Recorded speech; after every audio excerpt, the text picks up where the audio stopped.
Arkadaşlar, değerli dostlar, Zerdeş TV'nin yorum analiz programında tekrar bir aradayız.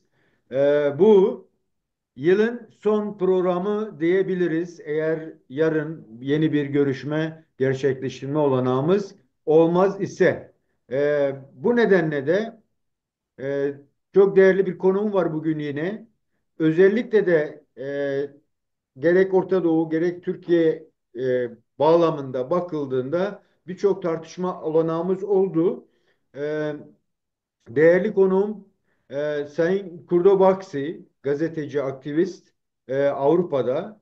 Dolayısıyla da ondan e, bu son dönemlerde Suriye'de olup bitenlerin Avrupa merkezlerinde, başkentlerinde ve halkta nasıl bir karşılık buluyor? Bunu öğrenmeye çalışacağız. Bildiğiniz gibi özellikle 26 Kasım sonrası gelişen böyle saatlik değişen bir değişim sürecine girildi. Savaş mı, barış mı, kim ne yapıyor, iktidarlar gitti vesaire. Dolayısıyla buna dair Avrupa'daki bakışı nasıl yorumlayacak sevgili Kurdo Baksi? Onu e, gözlemleyeceğiz bugün. Kurdo Hocam hoş geldin. Nasılsın? Hoş buldum. İyiyim. Siz nasılsınız Kemal Bey? Rahatsınız. Teşekkürler, sağ olasın. Yıl bitiyor. Avrupa'da yılı karşılıyor galiba. Her şey Evet, saatler kaldı artık. tatilde şimdi herhalde. Biz yine de tabii çalışmalarımızı devam ettireceğiz. Değerli hocam, özellikle dediğim gibi bu 26 Kasım süreciyle yani HŞT diye bir grubun önce işte biz dedik ki herhalde ki biliyorsunuz bunlar İdlib merkezli bir devlet yönetiyorlardı aslında son 5-6 senedir. Yani hatta Suriye Savaşı'nın başlangıcından beri öyle bir kümelenmiş bir nokta vardı HTŞ'nin İdlib'de ve hatta çok da Türk siyasetçilerinin öne sürdüğü biz Kürt koridorunu kapattık. Yani Kürtlerin denize ulaşmasını artık kapatmışız. İdlib bununla büyük bir göstergeydi. Aynı zamanda İdlib yok edilmek istenen veya edilmiş olduğu söylenen IŞİD'in de bir anlamıyla aslında devamı niteliğinde bir şeydi. Ve bu örgüt 26 Kasım'da Halep'e yürüdü. Halep'te durulacağı sanıldı ama önü açıldı ve Şam'a kadar gitti. Ve dönüşüm daha da farklılaştı. Tam o noktada bunu baz aldığımızda yani diktatör devrildi, devlet yani Suriye devletine bir devlet kalmadı ve Şam'da kim ne yapıyor aslında belli değil. Bunun içinde Orta Doğu'daki devletler var, Avrupa devletleri var, ABD var. Rusya çekilmiş gibi görünüyor ama halen şeyleri var. E, Laskiye'de ve hava durumları var. Nasıl bakıyor Avrupa? Nasıl yorumladı bu son geçen bir ayı? Bize bu konuda neler söyleyeceksin hocam? Evet, sağ ol Kemal Bey. Beni yılın son programa çağırdığın için teşekkür ederim. Ee, Şöyle bir durum var. Yani Avrupalıların Avrupa devletleri, partileri veyahut da hükümetleri daha çok göç politikasına bakıyorlar. Yani oraya demokrasi gelecek, gelmeyecek. Onların öyle bir derdi yok. Biliyorsunuzdur, Suudi Arabistan yıllardır şeriatla yönetilen, yani insan haklarının hayatta olmadığı, yani hiçbir zaman gelmediği bir yer. Ama hangi Avrupa ülkesi veyahut da Kanada veyahut da Amerika Suudi Arabistan'la iyi ilişkiler istemez. Yani çünkü para var, petrol var. Yani onların menfaatleri öyle. Şimdi Suriye olayına gelince çok ilginçti. Yani ayın biliyorsunuz 8 Aralık'ta sabahleyin öğrendik ki ben o zaman gerçekten yattım. Ben dedim zaten 7'si dedim böyle bir şey olmayacak. Bir iki hafta sürer bu işler. Ben gittim çok çabuk da yattım. Pişmanım hala da ama işte öyle oldu. Yani ertesi sabah kalktığımızda Beşar el-Assad Moskova'ya gitmişti. Bundan dolayı da binlerce İsveç'te yaşayan Suriyeliler, burada bir fonten var. Yani su, gittiler orada işte çarşının ortasında bayraklar çekerek dans ettiler, keyif ettiler. Onun üzerine İsveç'in ikinci partisinin lideri şöyle dedi. Dedi çok seviniyorsun, hemen ülkenize gidin artık e, dedi. Yani daha onlar dans ederken İsveç'teki ikinci büyük parti ki bir sağ partidir. Daha çok ırkçı bir partidir. O zaman buraya gelen ve daimi oturumu almayan hepsi yola çıksınlar. Yani göçmen politikasına endekslediler olayı. Yani Hı. işte demokrasi gelecek, işte yüz binlerce insan işkence görmüş hapishanelerde, Palmira'da, Sedniya'da, Şam'da, Filistin hapishanesinde, Şam'da veyahut da milyonlarca Kürtlere kimlik kartı bile verilmemiş bir Suriye'de. Kimse demedi ki ya demokrasi belki gelir yani hayırlı işler falan.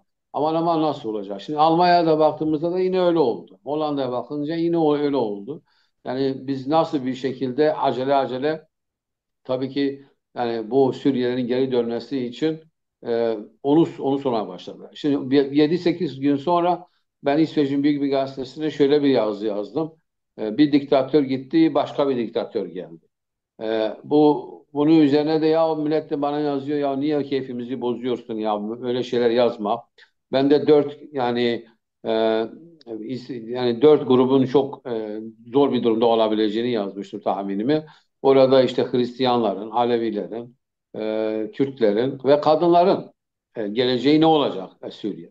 Şimdi bu programa girmeden evvel bir haber aldım. Afganistan'da kadınların gittiği caddeye dönük bir evde pencere olmayacakmış Kemal Bey. Yasakladılar yani bugün. Bir 15 dakika evvel yani bu haber bana ulaştı. Ve bunu zaten ajanslarda okuyabilirsin bugün. Şimdi Afganistan'da penceresiz evler yani kadının düşmanlığı o kadar büyük ki yani bir kadın görmemek için sanki onlara annesi olmamış veyahut da bacıları olmamış gibi hareket ediyorlar. Şimdi bunu beni üzen nokta şudur. Yani herkes göçmen politikasına endeksledi bunu Avrupa'da. Yani çok sevdiğim diplomatlar var, eski bakanlar var, eski başbakanlar var. Bunlar da göçmen politikasını benimle sohbet ediyor. Yani benimle yani kimse demiyor ya şimdi Elbaşar gitti. Tamam. Bir diktatör ailesi kayboldu gitti. Tarihin çöplüğüne atıldılar. Çok güzel oldu. Harika oldu. Fakat yeni gelen insanların ne olduğu da belli yani. Şimdi sakallarından tut. İdlib'den biraz evvel İdlib'i anlattınız bana. İdlib modeli. Şimdi İdlib'de sözüm ona bakanlık yapmış olan herkes getirdiler Şam'a onların hepsini şey yaptılar, bakan yaptılar. Yani her birisi Al-Kaide'de, IŞİD'de kötü işler yapmış, insanlar öldürme emrini vermiş. Yezidi kadınların çarşıda satılmasına imza atmış şahıslar. Şimdi gelmişler orada karavat takmışlar ve diyorlar ki dünyada sıraya girmiş. İşte Birleşmiş Milletler'den tut, Amerika'dan olsun, Türkiye'den olsun her yerden insanlar sıraya girmiş diplomatlar. Yeni Al-Jolani yani Muhammed işte Al-Shara onunla görüşmek için sıraya girmiş insanlar, diplomatlar. Yani bu da çok ilginç bir şey yani. Kimse şey demiyor. Diğer yandan Suriye'de şimdi ne oldu? Son bir haftayı özetlersek gittiler Hristiyanların biliyorsun Noel dar ağacı var. Noel ağacını ateşe verdiler. Ondan sonra birçok sivil insanı öldürdüler. Yani şeriat yasalarının yolda olacağını söylediler ve diyorlar ki 4 yıla kadar belki seçim de olmayacak. Ama özetleme gerekirse Avrupa'da Suriye'deki değişiği her şeye bizden yani göçmenlerden kurtulacağız diye herkes alkış tutuyor diyeyim burada durayım. Peki hocam, çok teşekkürler. Şurada çok önemli bir kare var. Dikkat edersen Gülani geliyor ve bir kadın konuşmak istiyor kendisiyle. Israrla diyor ki önce başını kapat sonra. E, Ve bu aslında bunu Avrupa mesela nasıl karşılıyor? Bu çok önemli bir şey. Yani Şu, hmm. oluşacak Suriye devletinin bir yansıması bu. Yani buna rağmen hani sen de dedin ya dört bir yandan gidip görüşme yapıyorlar. Ne üzerine konuşuluyor? Yani öne çıkan şeyler ne bu konuda? Ve öncelikle hangi ülkeler daha çok böyle gidip görüşüp bir şeyler değişip dönüştürmek için mi gidiliyor? Başka şeylerin önünü mü almak için gidiliyor? Bu konuda bize neler söyleyeceksin? Şimdi Avrupa bu HTŞ'nin iktidar olmasını için yani aslında bu Al-Jolani sanki kendileri seçmiş getirmiş gibi bir hava var. Bu İsrail'in güvenliği için. Bir de yani İsrail'in güvenliği için böyle birisinin orada olmasını isteyenler olmuştur. Ben öyle tahmin ediyorum. Tabii elimde belgeler yok. Avrupa'da diyor ki şimdi biz İran'dan kurtulduk Suriye'de ve biz Rusya'dan kurtulduk. Yani makro perspektifte şöyle bir durum var. Ya biz işte bu Suriye'yi kendi kontrolümüz altına alacağız. Ama hangi cellat işi yönetiyorsa o bizim sorunumuz değil yani. Çünkü Yani madem ki Putin'in ve Esad'ın oradan çıkması Avrupa tarafından olumlu mu karşılandı? çok olumlu karşılanıyor. Evet. Bir sorgulama yok mu? Ukrayna sorunu var mesela. Yani Putin ve Esad'ın yeni planlar yaptığına dair, yapabileceğine dair kuşkular yok mu hiç siyaset Yok. Sanki mekanizmasında? yani Kemal Bey şöyle bir durum var. Yani Trump telefon açmış Putin'e demiş ki yani Ukrayna sana kalsın Suriye bana kalacak.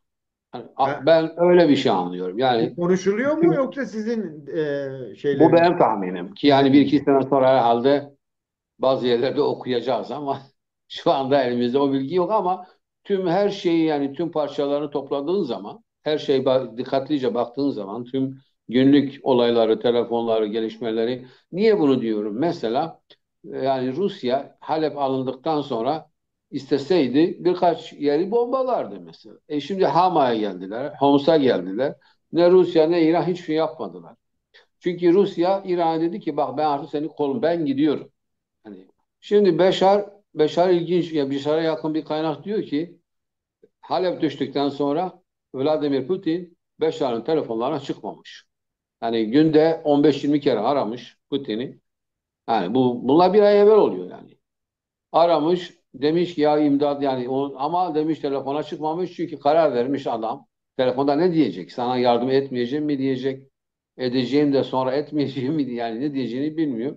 Bundan dolayı telefona çıkmamış çünkü Putin ile Trump arasında bir görüşme olduğuna inanıyorum ben. Hmm. Yani bunlar bir şekilde anlaştılar. Çünkü bakıyorsun ki mesela Ukrayna şimdi Ukrayna'da da artık yeni Putin biliyor ki Trump gelirse onunla bir yol bulacak yani. Bir çözüm bulacak. Çözüm nedir? Ya işte benim istediğim şartlarda barış antlaşması yapalım. Senin ekonomi de düzelir, bizimki de düzelir. Bu parayı da çok sever Trump. Yani biz bunu bir kere benle sen konuşmuştuk bir programda zaten. Şimdi bu birinci sebep. İkinci sebep de yani şöyle bir durum var. Yani Avrupa diyor ki ya buradan 10 bin tane Avrupa Birliği ülkeleri içinden 10 bin taneye yakın belki pardon 10 bin değil de binlerce diyeyim. Çünkü tam rakam yok elimde şu anda. Cihatçı Suriye'ye gitmiş. Biliyorsun şu anda eğer bazı rakamlar var. Diyorlar ki işte 2013'ten bu yana 185 bin yakın cihatçı dünyanın 54 ülkesinden diyelim Suriye'ye gitmiş. Bunların yarısı öldürülmüş, yarısı da kalmış. Smolen'in içinde var. Suriye Milli Ordusu'nda biliyorsun bunlar epey var. Ondan sonra bir de HTŞ'de var. Yani bunlar Suriye'de şu anda oralarda. Şimdi bunlar eğer Avrupa'ya gelirlerse yani Avrupa'ya gelirlerse tabii ki Avrupalıların başı belaya girecek. Brüksel'de havaalanı yani işte canlı bombalar gelir. İşte Paris'teki metroda bilmem ne olur. Kopenhag'da bilmem ne olur. Biz bunları gördük Kemal Bey. 10 sene evvel hatırlıyorsunuzdur. Yani Bataclan olayı var biliyorsun Paris'te. Orada yüzlerce insan öldürüldü. Futbol stadyumuna yakın bombalar atıldı. Bilmem ne oldu. Ya diyor ki ben bunlar geri geleceğine Suriye'de işte oradaki Araplar birbirlerini yesinler, öldürsünler. Zaten yani Arap diyorlar. Demiyorlar Kürt de var orada, Hristiyan var, Asuri, Süryani, Kiltani, Yezidi var, işte orada Dürüzler var. Yani bunu Avrupalı o şekilde bakmıyor yani. Öyle. Diyor bunlar da orada işte küçük bir devlet kursunlar, bizden uzak dursunlar. Ve bunlar İsrail'e ses çıkarmasınlar. Bak dikkat ediyorsun Al-Jolani hiç İsrail'e karşı konuşmuyor. Şimdi İsrail 20 kilometre Şam'a yaklaşmış. Yani yani bu kadar daha yaklaşma artık ne kadar yaklaşma olacak? O ilginç bir şey. Şimdi orada ve İsrail Suriye'de ne kadar bir silah varsa, bir gemi varsa yani silah endüstrisinde ne varsa her şeyi bombalamış. Tek bir tabanca bile bırakmamış orada. Her şeyi kaldırmış ya veyahut da öldü yani mahvetmiş veyahut da diyelim ki hepsini kaldırmış. Şimdi bunu niye öyle olmuş? Çünkü bir antlaşma var bir yerde yani. Sen İsrail'e ses edemezsin diyor. Bundan sonra Jolani'nin başka görevleri de olacak mı? Mesela İran'a karşı şimdi bu bizde bir laf var ya diyor ben sabah kahvaltısı akşam yemeği mi sen sabah kahvaltısı zor durumlarda. Yani acaba Suriye akşam yemeği İran'da sabah kahvaltısı mı? Yani onu da sormak gerekir. Yani bazı işte iyimser yani bazı dostlarımız bize bazı diplomatlar 3-4 ay sonra İran'da da bir şeyler olabileceğini söylüyor. Yani bunlar hepsi birbirine bağlı. Fakat önemli olan nokta şu. Avrupa'yı soruyoruz, biz konuşuyoruz bugün. Asas dersimiz o. Şimdi adam diyor ki bu 5 bindir, 10 bindir cihatçı gelecek Avrupa pasaportuyla burada yaşayacağına bak şimdi Jolay ne güzel güzel anlattı. Dedi ki benimle yola yürüyen ve buraya Suriye'ye cihatçı olarak gelen herkese Suriye vatandaşlığını veriyorum. Yani adam ne güzel temizliyor herkesi alıyor yanına götürüyor orada. Ee, Yani Avrupa'da diyor ki ya bunlar bende olacağını. Şimdi biz başka şey biz demokrasi konuşuyoruz, insan hakları konuşuyoruz, kadın hakları konuşuyoruz. İşte seküler ve laik bir sistem konuşuyoruz. Ama Avrupalı bunu Orta Doğu'ya layık görmüyor. Yani bunu lüks bir eşya olarak görüyor yani. Yani lüks bir şey olarak görüyor Avrupa. Yani bunlar zaten demokrat olmazlar. Bak birisi gider, nerede demokrasi geldi? Arap Baharı geldi.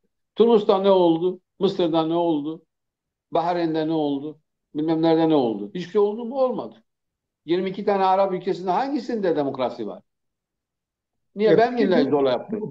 bu gerçeklikler olmasına rağmen Batı'nın Gülani desteklemesinin sadece bu boyutu mu var yoksa mesela İsrail öyle bir noktaya getirdi ki oluşacak yeni hükümetin şu an ordusu yok. Silahı yok. Her şeyi yok etti. Mesela yani 500-600 merkezin bombaladığını söylüyor ve bir de senin de söylediğin gibi e, Şam'a da 25 kilometre mesafede. Evet. Dolayısıyla hatta Durzilerin belki İsrail topraklarına katılacağına dair de şeyler var. Girişmeler Ki falan olabilir o da. olabilme ihtimali var. Dolayısıyla yani gerçekten de mi olası bir Heşette iktidarında Alevilere, Dürzilere, Hristiyanlara karşı Avrupa devletlerinin ön almaya yönelik bir çabaları, bir konuşmaları, bir söylemleri yok mu? Yok şu anda yok. Hiç kimse mesela azınlıkların haklarını konuşmuyor. Yani biz bunu daha yeni yeni ben yazıyorum mesela. Çünkü şöyle bir durum var. Yani makro olaya bakıyorlar. Ya işte birisi adam gelmiş yani sanki böyle Jolani'yi koruyorlar gibi bir durum var. Yani işte daha adam yeni geldi ya ondan ne istiyorsunuz ama her şey hal mi edecek? Daha neyse yok bir şey yok. Hele bir bekleyelim görelim. Yani onu şey yapıyorlar. Fakat son dönemde biraz daha bazı olay haberler yani artık gelmeye başladı. Ama mesela Avrupa basını çok az veriyor mesela bu Hristiyanlara karşı ve hatta mesela önemli bir nokta var. Şimdi adam anlatıyor. Hakan Fidan'la dün dedi ki YPG'yi bitireceğiz bilmem ne. İşte orada Suriye'de pardon Kürt savaşçıları olmasın dedi.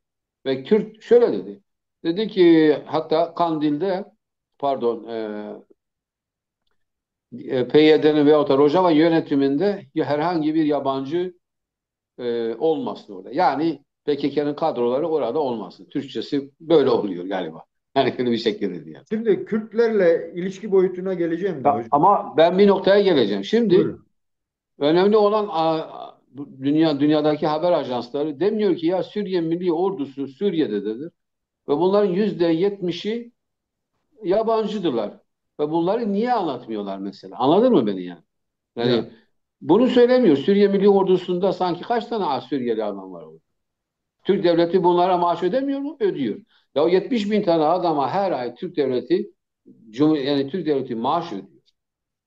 Bu Ve bu 70 bin şahısın içinde en azından 35-40 bini yurt dışından gelmişler. Başka ülkelerden gelmişler oraya.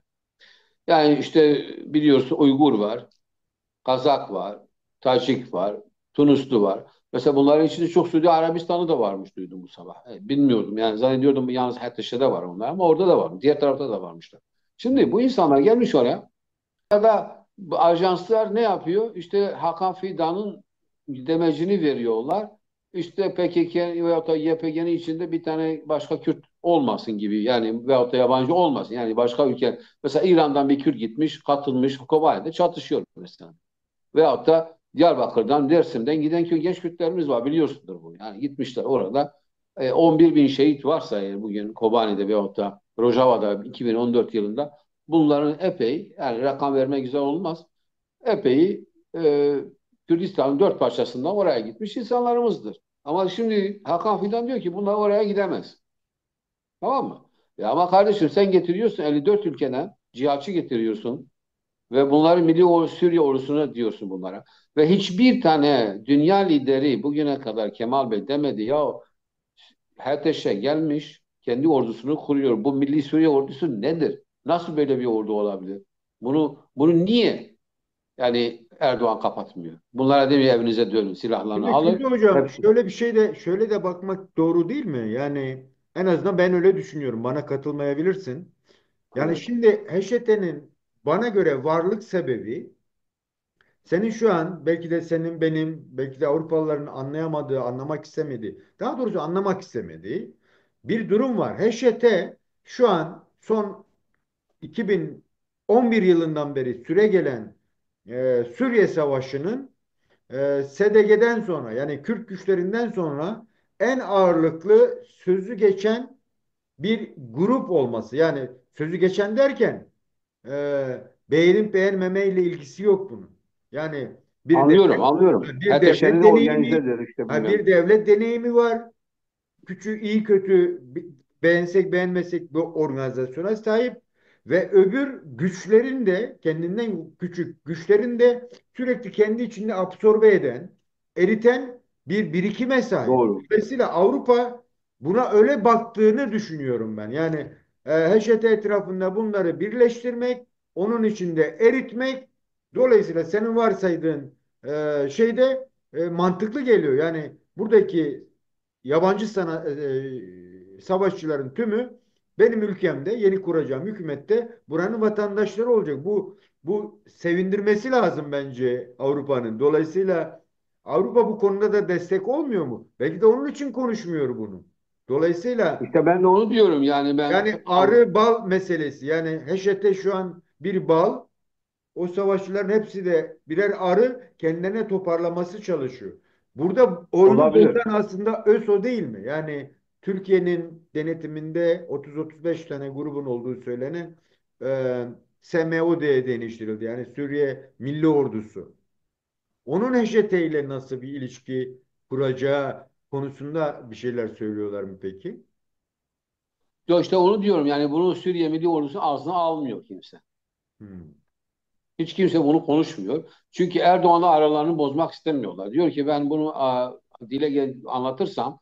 Şimdi şöyle bir durum var ama mesela Erdoğan dedi ki ya Suriye'de güzel yeni bir anayasa çıkması lazım, demokrat olması lazım. Ama mesela Avrupa'daki birçok diplomat güldüler. Yani ya bunlar da kendisi sanki anayasa uyuyor gibi yani dünyada en son şimdi anayasa lafını ağzına alacağı adam Erdoğan'dır dediler yani yemekler mesela ben onlarla yemek yedim birkaç diplomat eski bakan ya çok gülüyorlar yani bu komedidir herhalde diyorlar yani Kemal Bey yani bu Erdoğan hani Suriye'deki yani kendi anayasasını Suriye'ye götürürse biz mahvolduk diyorlar herkes yani. O Bana kadar. göre bana göre mantıklı. Niye? Çünkü ABD de bir yere girdiği zaman ben oraya diyorum. Irak'a girdiğinde diyor ki ben Irak'a demokrasi götüreceğim diyor.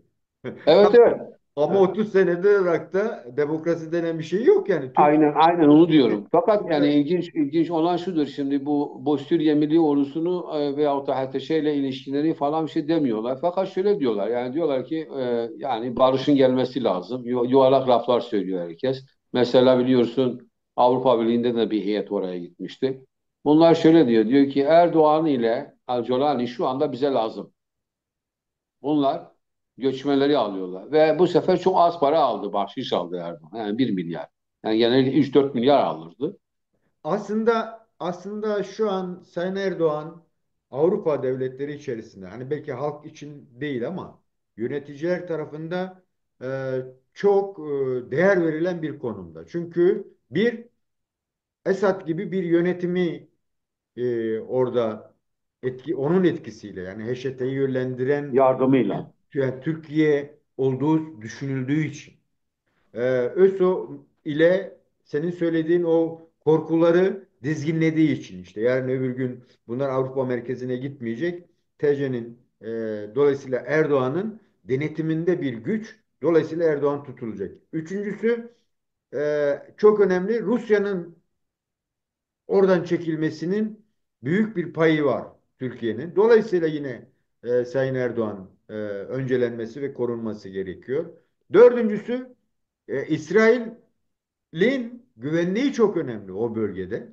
Mesela İsrail'in güvenliği konusunda tartışma var mı gerçekten? Burada Sayın Erdoğan'a verdikleri pay ne? Yani Sayın Erdoğan'ın İsrail'e karşı tutumu nasıl değerlendiriliyor Avrupa'da? Gerçekten İsrail Evet. güvenliğini koruyan bir yapı olarak mı düşünülüyor, yoksa başka bir tarzda mı bir düşünceleri var?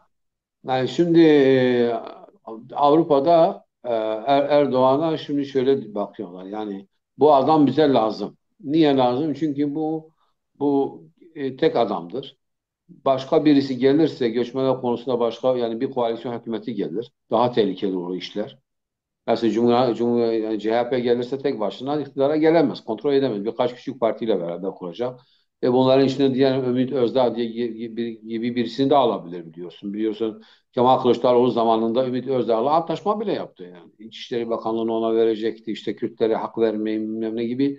Hani o meşhur 4-5 tane nokta vardı ya. Ve işte vardı. Ama diyor ki Erdoğan tek başınadır. Yani Erdoğan yaparım dediği zaman yapıyor Türkiye'de. Çünkü her şeyi eline almış. Mahkemeleri eline almış, hudutları eline almış, anayasayı eline almış. Yani her şeyi eline aldığı için bu adam bana daha çok yani iş götürüyor, işi bitiriyor diyor. Ben buna diyorum ki göçmen bana gönderme ve geri gönderdiklerimi de geri alacaksın. Yani Hı hı. şu anda her Allah'ın günü Avrupa'dan göçmen gönderiyorlar oraya. Değişiklik. O eskiden oturumları çıkmadıktan dolayı işte Suriye'de insan kalamaz ya. Hani güvenlik iyi değil diye yine göndermiyorlardı. 10 tane çıkış gelse de biliyorsunuz belki o durumları yani siz Kanada'da yaşıyorsunuz ama yani 10 kere çıkış gelse de işte İran'da şu anda arkadaşlarım var mesela burada 3-4 tane çıkışları çıkmış ama göndermiyorlar. Niye? Çünkü sen Tahran'a gönderemezsin. Tahran'a gönderdiğin anda o insan idam edilecek. Ne oturum veriyorsun ne de İran'a gönderiyorsun. Orada terminalde duruyor. Yani öyle bir şey. Fakat bundan dolayı da Erdoğan'ın İsrail politikasından gelince Avrupa şunu biliyor. Bak diyor ki Erdoğan İsrail'e karşı sırf oy almak için ters konuşuyor. Yani onlara aleyhine konuşuyor. Aslında masa altında İsrail ile Türkiye şu ya Erdoğan ile Netanyahu çok iyi anlaşıyorlar. Hatta bunların oğulları beraber ticaret de yapıyor. Yani gemi memi olayları var bunların. Yani Türkiye ile İsrail bu konuda ortaklar mı? Bu Esed'in Ben şöyle hükümeti bak meselesi. o lafı kullanmadım. Ben Erdoğan Ha, ile Netanyahu dedim. ha, Netanyahu ya. Okey. Evet. Ama Türkiye ile İsrail'de olabilir. Yani onu da söyleyeyim size ama ben daha çok net konuşuyorum. Hı hı. Şu anda Erdoğan ile. Niye? Bak şimdi Azerbaycan İsrail'in dostu. Azerbaycan biraz işte şey yapıyor. Her Allah'ın günü gemilerle ne yapacak? Petrol gönderecek İsrail'e. Bu petrol nereden geçecek? Türkiye'den. Türkiye'de komisyonunu alıyor. Türkiye alamıyor. Erdoğan komisyonunu alıyor. Ve o petrolü Azerbaycan dostu İsrail'e ne göndermek istiyorsa onu Erdoğan eliyle yapıyor.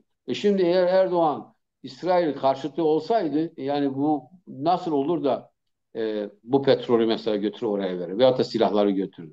Veyahut da şöyle bir şey var. Yani biliyorsun İstanbul'da hemen hemen işte 2 haftada birkaç tane İslamcı pankart alır sabahleyin giderler bir limanın önünde durarlar bağırır çağırırlar. 2 tane polis de gelir bunları alır götürür. Bir de Doğu Perinçek'in adamları da işte 3 ayda bir gidiyorlar İzmir'de. İşte bir limanın önünde duruyorlar. İsrail'e bu malları göndermeyin. Herhalde duymuşsunuz bunu Kemal Bey. Ondan sonra ne yapıyorlar? Burger King'e gidiyorlar Coca-Cola'yı yere vuruyorlar. Coca-Cola şeyini. Ve bugün de Eskişehir'de bir pazara gitmişler. Demiş ki bu pazar bilmem ne, bu orada da işte bağırmışlar burası şeriat ülkesidir. Bilmem neyi satamazsınız.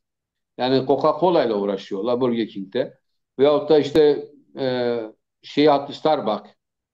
İşte bunlar İsrail'in dostları. Ya şimdi Starbucks'la İsrail'in alakası yok ki mesela. Yani bu tiyatrolar var. Yani Türkiye'de hakikaten çok tiyatro var Kemal Bey. Yani insan yaşlanınca daha iyi anlıyor. Türkiye'de bunların hepsi tiyatro. Yani İsrail'e karşı bir tiyatro var. Ama altta ilişkiler iyidir. Bunu herkesin iyi bilmesi lazım. Yani İsrail ile çünkü Kürtler arasındaki ilişkiyi nasıl bakıyorlar? şimdi biz Kürtler İsrail'e merhaba dediğimizde herkes bize kızıyor. Ama Türkiye yapınca da kimse kızmıyor. Yani şimdi bu da bir olay. Mesela bugün de e, şimdi İsrail 1975 yılında biliyorsun o zaman Kürtlere de bazı sözler vermişti. Başta yardımcı oldu ama son günde bizi ortada bıraktı gitti. Barzani'nin hani yenilgisi biraz da İsrail'in şeyidir yani suçudur. Şimdi Kürdistan olarak yani şimdi Kürt halkı tabii ki bizim yani şöyle diyorum. Kürtler bir şey öğrenmelidir. Her ülkeyle iyi anlaşmaları gerekir. Yani herkesle ilişkilerimizin iyi olması gerekir. Çünkü bizi kurtaracak tek şey odur. Yani biz bugün İsrail'e karşı konuşacağız veyahut da şuna buna inanmıyorum. Eğer Kürtler için bir şey yapmak istiyorsa İsrail zaten eli açıktır yapabilir. Yani bunu Kürtlerin istemesine de gerek yok. Şimdi şunun Ee, için sordum Avrupa merkezlerinin bu düşünceye yaklaşımını. Hatırlarsan Brüksel'de Sayın Aybar'a konuşmuşlardı. Biz İsrail'le de konuşabiliriz veya ne bileyim SDG de aynı durumu. Çünkü bir taraftan da İsrail'le Kürtler arasına da bir sıkıntı sokulması isteniyor. Özellikle de SDG ile HDP'yi karşılaştırdıklarından. Buradan hareketle baktığımız zaman Avrupa güçlerinin hem buradan hareketle SDG'ye ne? Yani nasıl görüyorlar şu an Kürt güçlerini? Bu konumda bize neler söyleyeceksin? Kürtleri evet. nereye koyuyorlar? Beklentileri ne Kürtlerde? Sizin Şimdi gözlemlerinize göre. Şimdi Avrupa'daki halk SDG'yi çok seviyor ve diyorlar bunlar işte bizi İslamizmden, Selaficilikten, cihat sisteminden kurtardılar. Yani bunlar bilhassa Kürt kadınları zamanında biliyorsun Kobani'de çok güzel çatıştılar, çok güzel mücadele verdiler ve onların fotoğrafları tüm dünya gazetelerinde böyle renkli renkli çıkıyordu. SDG fakat hükümetler daha dikkatlidir. Yani diyor şu anda diyorlar ki bu Suriyeli göçmenler geri dönsünler. Erdoğan'a ihtiyacımız olmasın. Ondan sonra Kürtlere bakarız. Ama şu anda Kürtlere vaktimiz yok. Çünkü seçim var, şu var, bu var. Ve bundan dolayı da fakat normal olarak şimdi birçok diplomat ve bakan da şöyle diyor. Avrupa'da diyor ki İsrail'e ayakta kalabilecekse bir bağımsız Kürdistan'ın kurulması gerekir. Ama bu ne zaman olacak, nasıl olacak onun kimse bilmiyor. Yani böyle Ama bir bu beklenti var mı? Çünkü beklenti senin de değil yani. söylediğin Bu gibi bir buyurun. HŞT'de Sayın işte Dışişleri Bakanı Fidan da Sayın Cumhurbaşkanı da YPG ve Kürtlerin aslında yeni oluşacak hükümette ilgilerinin olmaması ve senin de söylediğin gibi silahlarını bırakıp yabancılarına çekip gitmesi gibi bir yaklaşımı var. Avrupa merkezleri veya o siyasi ortaklaşmalarında buna dair bir şeyleri var mı? Düşünceleri var mı? Hayır demek, yok demek gibi. Şimdi Avrupa'da şöyle diyor yani SDG'nin silah bırakmasını istemiyor Avrupalılar açıkçası. Hmm. Yani bu onlar için yani kimse Kürtleri koruyamaz. Kendileri korumak zorundadır. Bundan dolayı da yani onu istemiyorlar. Öyle bir şey yok. Bundan dolayı da mesela Almanya Dışişleri Bakanı'nın demeçleri çok sertti biliyorsun. Bir ara Türkiye'ye de geldi geçen hafta. Ve Evet. diğer birkaç tane bakan veyahut da başbakan herkes SDG'ye yani o SDG'ye dikkatli olmalarını istiyor. Çünkü orada HTŞ ile SDG'yi karşılaştırdığında yani Avrupa olan seküler model olan yine Kürtlerdir. Ve Kürtlerin etrafı biliyorsun yani İslamcılarla çevrilmiş yani. Bakıyorsun İran'da ayatollahlar var. Erdoğan da İslamist bir adam aslında gömleği odur. Şimdi e, Al-Sadr Irak'ta yönetiyor. Al-Sadr'ın da fazla böyle layık olduğunu söylemeyiz herhalde. Yani o Al-Sadr biliyorsun o Irak'ta yani çok İslamist bir şeydir. Şimdi Herteş'e de geldi. Yani şimdi cihatçıların ortasında mücadele veren ve böyle dik duran tek halk Kürtlerdir. Yani dört etrafımız cihatçı ve şeriatçılarla çevrilmiş Kemal Bey. Az az kolay değil yani bu iş. Yani Bak Kürtlerin önünü açmak gibi bir düşünce var mı? Hükümette yer almaları gerektiğine dair düşünceler var mı? Bu konuda yani bu çünkü bir adım atsalar Sayın Cumhurbaşkanı'nın tepkisini alacaklar. Başka bir adım atsalar Kürtlerin tepkisini alacaklar. İsrail devreye giriyor. Yani e, o nedenle Avrupa'nın merkezinin bakış açısı önemli Ya, değil mi sizce? evet, şimdi Avrupa'daki karar vericilerin çoğu Noel tatilinde. Yani şu anda bunu bilmek biraz zor olacak. Ve Avrupa'nın yaptığı iki şey var. Yani Avrupa diplomatları ya da ülkeleri diyorlar ki 1 Mart'a kadar bu Jolani'ye bir şans verin. 1 Mart'a kadar ne olacak? 1 Mart'ta hani biliyorsun artık yeni bir hükümet kurulacak. Acaba o zaman tüm Suriye'yi kapsayan bir hükümet olacak mı? Mesela herhangi bir kadın bakan olabilecek mi? Olmayacak. Şu anda tek kadın bakan değil biliyorsun. Jordanya hükümetinde. İkincisi de diyor bu göçmenle yani biz fazla şey yaparsak yani Jolani kötüdür desek o zaman bizim burada yaşayan göçmenler geri dönmez. Ondan dolayı da yani aslında 1 Mart'ta daha çok 1 Mart'tan sonra Jolani'ye eleştirilerin artacağına inanıyorum. Peki hocam. Şimdi bir de şöyle bir bakalım. Yani Kürtlerin şu ana kadarki yaptıkları tavırlar merkezde nasıl okunuyor? İsrail ile Kürtlerin açısında bu merkezlerde neler konuşuluyor? Çünkü her şeye rağmen bütün hani dediniz ya e, Sayın Erdoğan'ı önceliyorlar çünkü bize lazım dediler. Sayın Erdoğan da Kobane'yi almak istedi. Tam o sırada hem ABD hem de Avrupa'dan heyetler gitmeye başladı. Bunu nasıl okuyor Avrupa? Yani bir taraftan Jolane'yi bekleyelim derken bir taraftan da Türkiye'yi sınırlandırıp Kürtlere halen bir Kürtlerden beklenti var mı? Bu konuda bir şeyler söyleniyor mu? Yani şimdi Avrupalılar Kobani veyahut da yani Suriye Kürdistan'ı Rojava denildiğinde ya işte bunu Amerikalılar halleder. Yani biraz Amerika ve Fransa'ya göre vermişler. Yani Amerika ile Fransa bu konuda bizim yani Kürtlerin diyelim büyük elçiliğini Avrupa'da şimdi Fransa yapıyor diyebiliriz Rojava için. Evet. Hı hı. Ve onlar çok daha sert demeçler veriyorlar. Ve Fransa bu konu Kürtler konusunda biraz daha ciddidir ve Kürtlerin korunması için ellerine geleni yapıyorlar. Yani bu Erdoğan'a da işte bu Kobani meselesinde sen oraya gidemezsin, ordunu kullanamazsın falan diyorlar. Tabii insan isterdi ki desek ki ya Suriye Milli Ordusu'nu da oradan durdurun.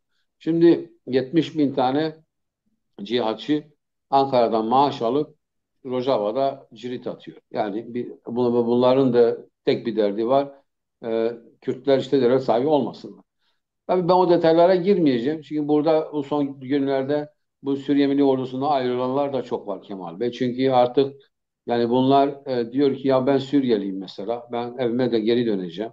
Şimdi Şam'da herkes kendi bu eski bu cihatçı örgütlerin çoğu bir kendine bir şey almış. Ya bakanlık ya valilik ya para ya bilmem ne. Ya ben burada niye durmuşum kardeşim diyor. Yani ben Beşar'ın düşmesi için mücadele veriyordum. Şimdi Erdoğan'ı yani sevindirmek için burada durmam.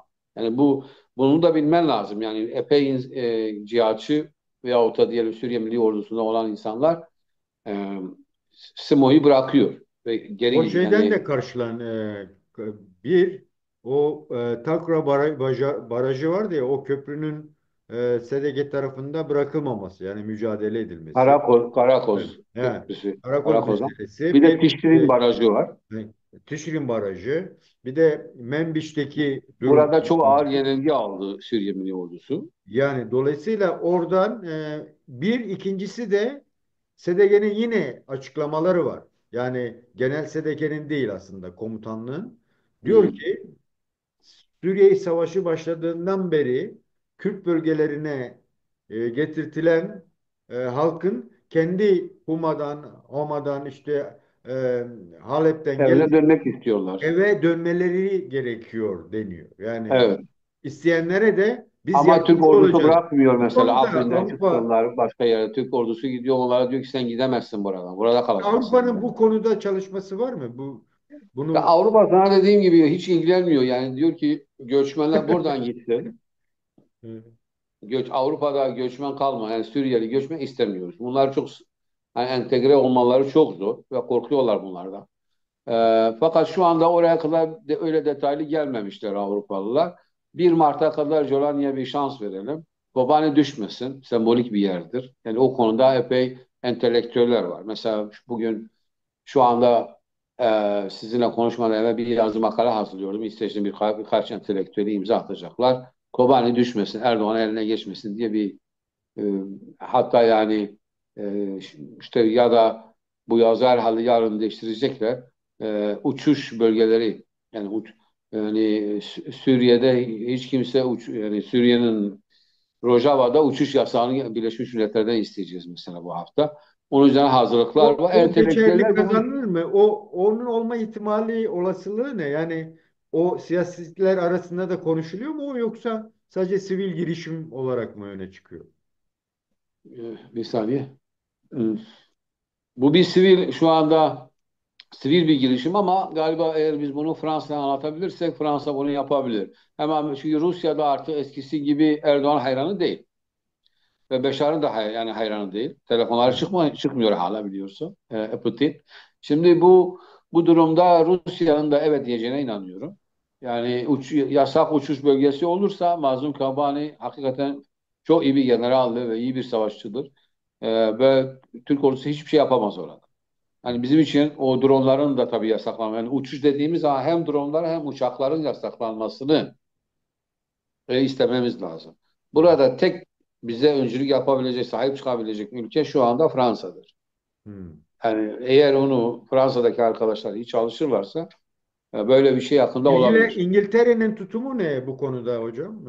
İngiltere her zaman Türkiye'nin Çünkü dostudur halka. İngiltere'nin HTT'yi desteklediğini ve create ettiğini de dair de bazı söylemler falan var. Dolayısıyla Vallahi bilmiyorum ama İngiltere yani Jolaniye kravatı takan İngiltere'dir yani ben değilim. Bunu iyi bilmen lazım. ya. Hani elbisesinden tut demeçlerine kadar konuşmalarına kadar bizim aldığımız bilgilere göre tabii ki yani İngiliz istihbaratı yani her şeyi demeyeceğinde bir söyleşi çıkmadan evvel de bilgileri onlar veriyor. Mesela Erdoğan burada yarışıyor İngilizlerle sevilmek ona Şam'da. Hani biliyorsun Erdoğan oraya gideceği için Emevi'deki halıları beğenmemiş Kemal Bey. Emevi Camii'ndeki halıları beğenmemiş. Şimdi Antep'te yeni halılar hazırlanıyor. Ve bunları Emevi Camisi'ne götürecekler Hiç yakında. bilgim yok. Bunu duymuş muydunuz? No, hayır.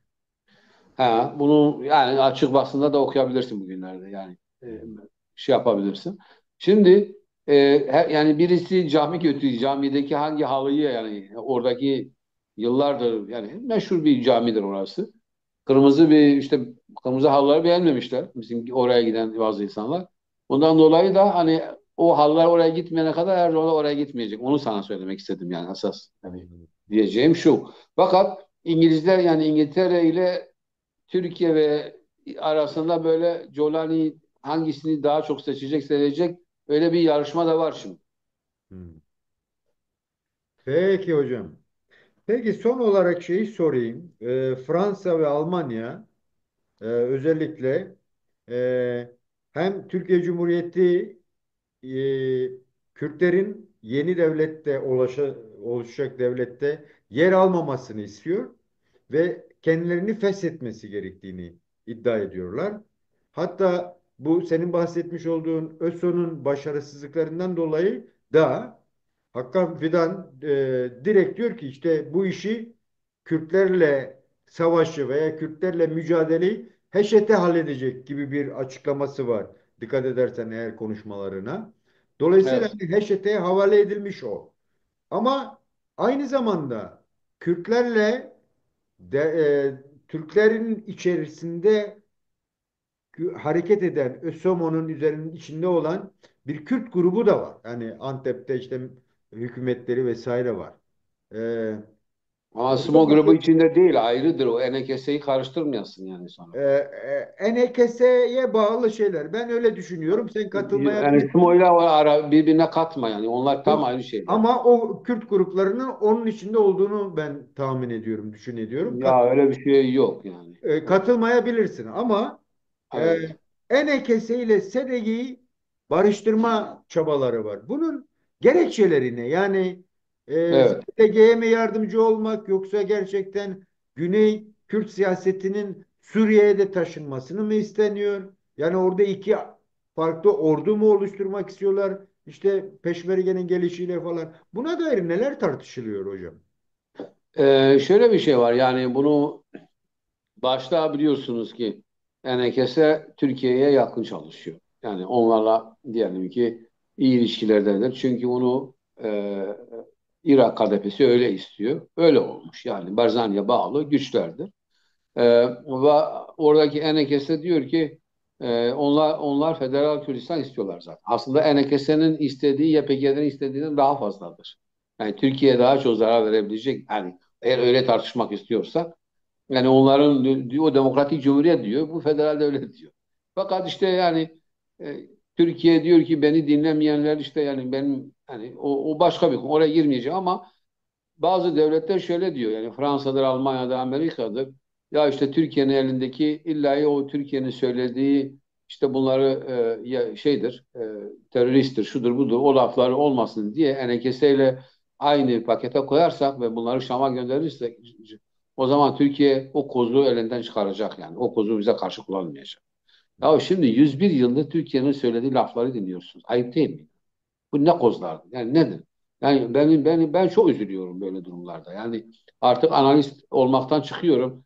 Siyaset yani şöyle oluyorum yani Türkiye devleti böyle diye niye öyle düşünüyorsunuz ki? Peki Ya değil Avrupa ki niye kardeş. bunu önceliyor? Yani Avrupa niye bunu Yani tanımıyor? şimdi Kürtleri tanımıyor. Yani Türkiye devleti bak biliyorsun ki diyor ki ya bu diyor ki gidin barışta biz gidiyoruz parti kuruyoruz oy alıyoruz 6-7 milyon 8 milyon diyor sen belediye reisini saymıyorum diyor atıyorum çünkü Kürt'ün o kendi kader yani işte barış Kürt bir barış bir sistem barış sisteminde bize demokrasi kullanarak biz Ankara'da siyaset yapamaz.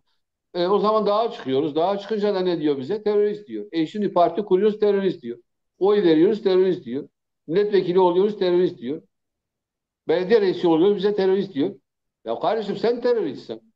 Yani dünyada tek bak dünyaya şunu diyeceğim. Türkiye kadar gangster, terörist bir devlet olmamıştır ve inanmıyorum ki olacak bundan sonra.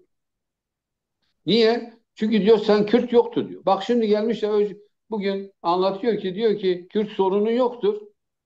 Ama Kürdistan bizi tehdit ediyor. Ya aynı cümlede adam, aynı cümlede Kürt sorunu yoktu diyor ama Kürdistan bizi tehdit ediyor. Yani Kürdistan kurulacak. O zaman Kürdistan kurulacaksa kardeşim o zaman bir Kürt sorunu da var.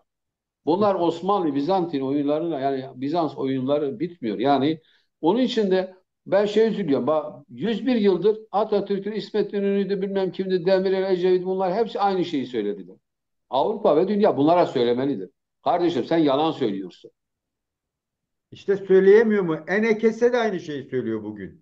Diyor ki işte silah bıraksınlar, Kürtlerle ilgilensinler, Ha, o paradigmalarını uygulamasınlar. Yani aynı şeyi söylüyor. Ve son olarak şimdi Sayın Şimdi Kurdoğlu, yani şimdi ben Kürtler arasında yani her zaman şunu istiyorum, birlik istiyorum. Ve bunların yanına oturup hakikaten beraber Şam'a gitmesini istiyorum. Bu yok, Kürtler için gelişmeler çok var yani yararlı olacak. çünkü Kobani onları çağırdı, onlar kendi aralarında konuşuyorlar. Alzevi'nin konuşmaları var. İyi gelişmeler de var yani onların Yani orada şimdi toplantılar yani çok yapabileceğini güzel zannediyorum. gelişmeler var. Ben onlara da söylüyorum ama sırf Türkiye'nin istediği için değil. Yarın öbür gün bozulacak çünkü o. Yani biz Kürtler olarak birlik bizim için çok önemlidir. Şimdi Evet. Kürdistan'ın 3,5 milyon nüfusumuz var Rojava'da. Onların hepsinin YPG'li olduğunu söyleyemeyiz. Çünkü benim dostlarım var, akrabalarım var. Ya. YPG'li değil, orada yaşıyorlar. Yani şimdi Evet. onu Evet. çok basit bir şekilde herkes bilir. Gayet de doğal yani. Ama Burada şimdi önemli bir nokta da var. YPG orada sevilen bir örgüttür ve örgütleyebilen ve organize edebilen örgüttür. Bunu da kabul etmemiz lazım. Hükümet kurmuş. 2010'da 11'den bu yana bir tecrübeleri var ve biz bu tecrübeden yararlanmak istiyoruz. Ve bir devlet sistemi kurmuşlar orada. Bunu tabii ki hataları olmuştur. Teknik hatalar vardır, başka sorunlar vardır. Fakat şöyle bir durum da var. Yani ben Rojava'nın Irak Kürdistan gibi olmasını istemiyorum. Orada iki ayrı başkent sanki var. Süleymaniye ile Hevler yıllardır bak üç tane P harfini halledemediler. Petrol, para, üçüncüsü neydi? Peşmerge. Peşmerge. O diyor benim peşmergem, o diyor benim peşmergem. Diyor benim peşmergen senin peşmergen yanında savaşamaz. Kardeşim böyle iş nasıl devlet kuracağız?